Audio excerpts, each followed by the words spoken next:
concept of multiverse. Whatever would happen, it was predestined.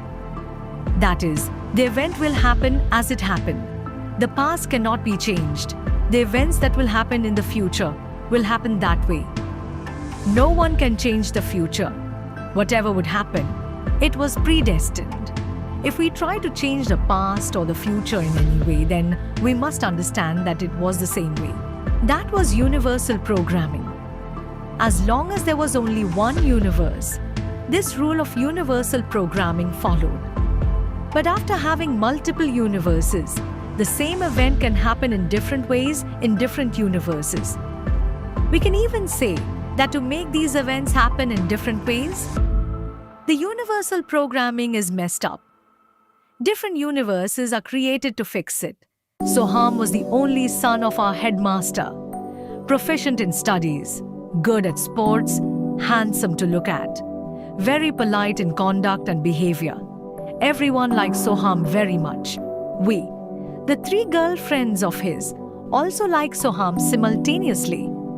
But the three of us never unbosomed ourselves to Soham. Then came that day when I was 18 years old. Soham had proposed to me.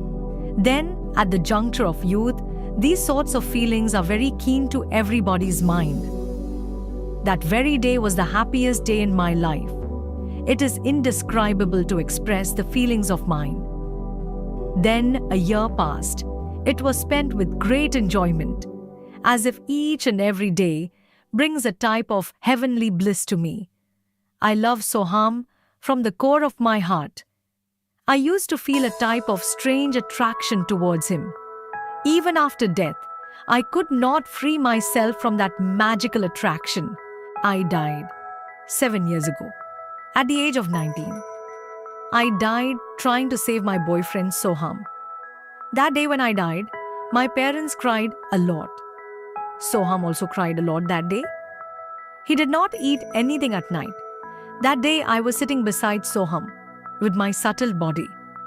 I was trying to turn my hand over his head, as if I wanted to entreat him. Please, don't cry for me in this way. I'm still with you, by your side.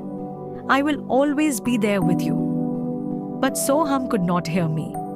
He even could not feel my existence. I tried to stay with Soham each and every moment. While Soham was taking his breakfast in the morning, I would sit next to him and stare at him with wide eyes. I went to school with him. Coming back at home, when he was sitting on a chair to study, I used to glare at him, sitting just beside the next chair of him. When at night he fell asleep in his bed, it was nice to see him. When it was torrential rain outside the room, when there was sound in the tin, and when the croaking sound of the frogs and the call of the cricket was heard outside the room. Sitting beside Soham, I used to enjoy that rain. Soham never felt the existence of me. But the memories of mine are gradually being deleted from the mind of Soham. I realize that nowadays he does not think of me as he used to do before. How is he able to forget me so easily? I become so much surprised. Time may cure everything. The power of time is great. After my death, my parents have become very lonesome. Now, thinking of me, they cry a lot. I was the only girl child in my family. Sitting beside them, I can hear all their agony and sufferings for me. But they also could not feel the existence of me like Soham. I often ask myself, why didn't my soul get liberated? Why didn't I get reborn? After my death, I could see neither heaven nor hell. But why did it happen to me? I don't know. Maybe some unsatisfied desire is hindering me to get liberated. Maybe due to my untimely death, I have to wait for my rebirth. Several years passed like this. I wandered here and there like a nomad. Then one day, a surprising incident happened.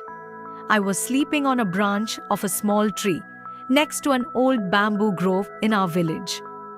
Suddenly, a small bird ran away with a small piece of paper. I opened the letter and wore it. I realized that my invitation came from a miraculous world. That means I won't be reincarnated. I have been released. The next day, I was all dressed up. That strange, miraculous bird came to me again. I took my delicate form and sat on the back of that bird. Then, how many rivers, how many mountains, how many seas crossed? I felt like I was entering another world. The world is strange. No regrets about not getting anything anywhere. Everyone seems to have everything. The king of that wonderful world himself came to meet me. He gave me a variety of food. I was very happy that day. But sometimes I remember Soham very much. Then my heart became very sad. Why my love remained so incomplete? What was my crime? Rajamshai is very busy. But one day, he came to meet me. I told him about my upset. He said to me, "Let me take you for a walk today." I said, "Yes, let's go." He took me to a field where some kids were playing football. He called the children near. He said, "You have played a lot today. Now you go home and rest a little." Rajamshai took the football from the hands of those children and gave it to me. He said to me, "Now look at this ball a little better." I said, "Okay." I got a good look at the ball. Taking a closer look, I was surprised. In that ball, I saw millions of galaxies, stars, planets, satellites. Rajamshai smiled. "Do you recognize?" I said, "No, I don't quite understand." Rajamshai smiled and replied, "Your universe. This time you realize how much you were upset about such a small thing." I was so surprised to hear him that the ball fell from my hand. I saw several such balls scattered around the field.